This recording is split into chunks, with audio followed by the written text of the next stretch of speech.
Orangnya mana? Kamar mandi, Neng, pingsan udah. Kamu ngapain?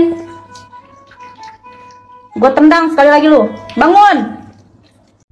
Seorang wanita geram dirinya mengalami perlakuan tidak pantas yang dilakukan oleh tetangga kontrakannya. Ia pun tak terima dan memilih untuk mendatangi kontrakan pelaku dan merekam kejadian tersebut. Alhasil videonya viral di media sosial, diunggah akun Instagram @infoanda, Kamis tanggal 24 Februari tahun 2022.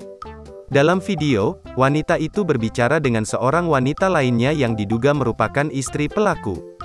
Ia pun mengunjungi kontrakan tetangganya tersebut untuk meluapkan kekesalannya.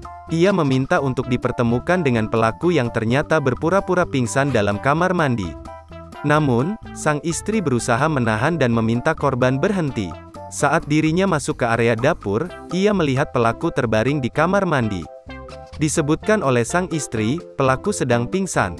Namun, saat dibangunkan oleh korban, pelaku membuka mata dan akhirnya mau diajak bertemu. Korban pun meminta pada pemilik kontrakan agar mereka diusir dari hunian tersebut.